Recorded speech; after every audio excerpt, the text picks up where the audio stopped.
Kitap severlerin kanalı Kitaplık Rafı'na hoş geldiniz. Kanalıma abone olmayı ve beğenmeyi unutmayın. Bugün Türk Edebiyatı'nın en sevilen romanlarından birinin Kürk Mantolu Madonna'nın sırlarını aralıyoruz. Hani dışarıdan bakınca sıradan, kimsenin fark etmediği bir adam vardır ya, Raif Efendi. İşte onun o sessiz dünyasında kürk mantosuna sarılmış gizemli bir kadın vardı. Bir Madonna. Bu gerçekten de kimsenin bilmediği, o yalnızlığın tam ortasında filizlenen bir aşkın hikayesi. Peki, bir düşünelim. Her gün gördüğümüz, yanından geçip gittiğimiz insanları gerçekten ne kadar tanıyoruz? İşte bu soru Sabahattin Ali'nin başyapıtı Kürk Mantolu Madonna'nın tam da kalbinde yatıyor. Romanın anlatıcısı, iş arkadaşı Raif Efendi'yi ilk gördüğünde tam da bu sözlerle tanımlıyor. Yani anlatacak hiçbir hikayesi olmayan, sıradan hatta alelade biri gibi görüyor onu. Ama ne kadar yanıldığını anlaması çok da uzun sürmeyecek. Düşünsenize, Raif Efendi kalabalık bir Ankara ofisinde bir mütercim. Sürekli çalışıyor, sessiz, iddiasız, sanki etrafındaki dünya için görünmez gibi. Kolayca göz ardı edilen o tiplerden. En azından dışarıdan bakınca durum bu. Ama işte o yüzeyin altında gizli bir ateş yanıyor aslında. Ve işte o ateşin ilk kıvılcımı tek bir dramatik anla ortaya çıkıyor. Ve bu sıradan adam algısını resmen paramparça ediyor.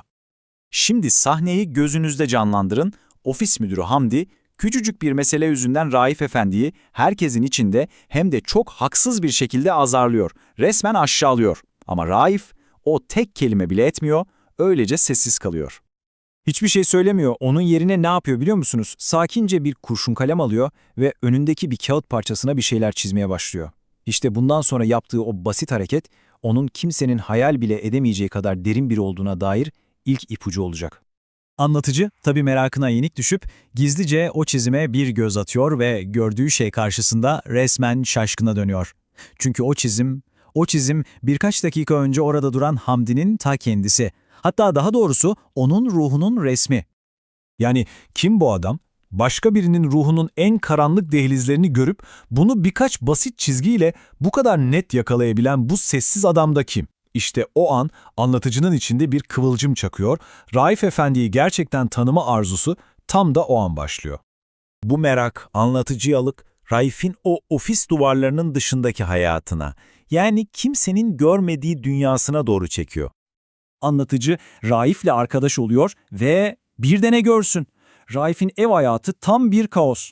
Kendisine tamamen bağımlı olan ailesi tarafından aynı ofisteki gibi görünmez. Varlığı o kadar kanıksanmış ki.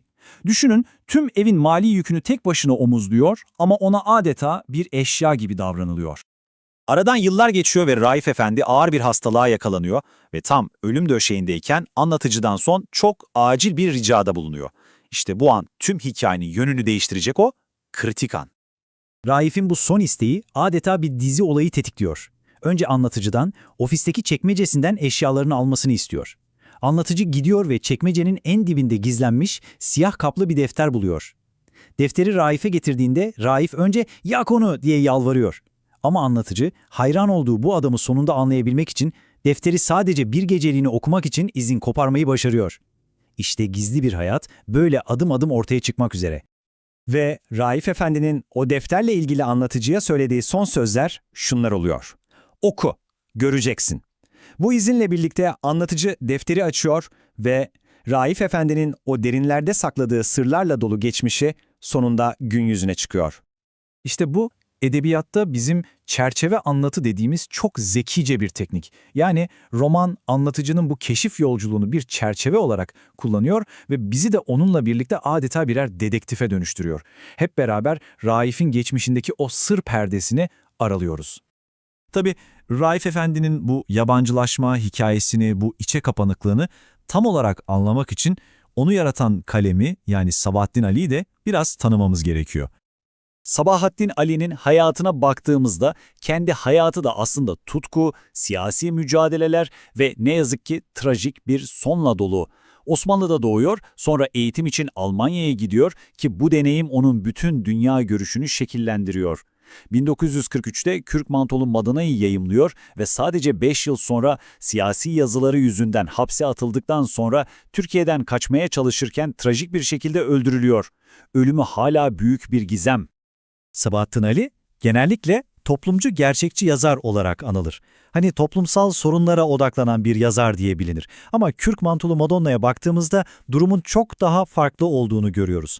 Bu roman onun asıl derin ilgisinin bireyin o gizli, kimsenin bilmediği iç dünyasına, psikolojiye, aşka ve yabancılaşmaya yönelik olduğunun en büyük kanıtı. Peki, gelelim en can alıcı noktaya. 1943'te yazılmış bir hikaye. Nasıl oluyor da bugün, onca yıl sonra bile milyonlarca okurda bu kadar derin bir yankı bulabiliyor? Nedir bu romanın sırrı? Sanırım sırrın bir kısmı Raif Efendi'nin günlüğündeki şu sözlerde gizli. İçimden geçenleri söyleyememek. En kuvvetli, en derin, en güzel taraflarını müthiş bir kıskançlık ve itimatsızlıkla saklamak. İşte bu cümleler romanın temel trajedisini, yani anlaşılmamanın o korkunç yalnızlığını özetliyor. Çünkü roman hepimizin zaman zaman hissettiği o evrensel duygulara dokunuyor. Yani anlaşılmama trajedisi. Kendi iç dünyamızla dışarıya gösterdiğimiz yüz arasındaki o devasa uçurum, aşkın ve sanatın hayatımızı nasıl kökünden değiştirebileceği, modern toplumdaki o yabancılaşma hissi ve tabii ki gerçek benliğimizi bir türlü ifade edememe çaresizliği. Kısacası bu kitap bize şunu hatırlatıyor. Her gün yanından geçtiğimiz o en sıradan yüzün arkasında bile keşfedilmeyi bekleyen tutku, sanat ve kalp kırıklığıyla dolu olağanüstü bir hikaye olabilir. Belki de Raif Efendi'nin bize öğrettiği en önemli ders budur. Peki, bir de şöyle düşünelim. Sizin hayatınızdaki o görülmeyen, kimsenin bilmediği Madonna kim veya ne? Belki bu bir insan, belki unutamadığınız bir anı ya da sizi gerçekten siz yapan ama yüzeyin hemen altında gizlediğiniz o gizli tutkunuzdur.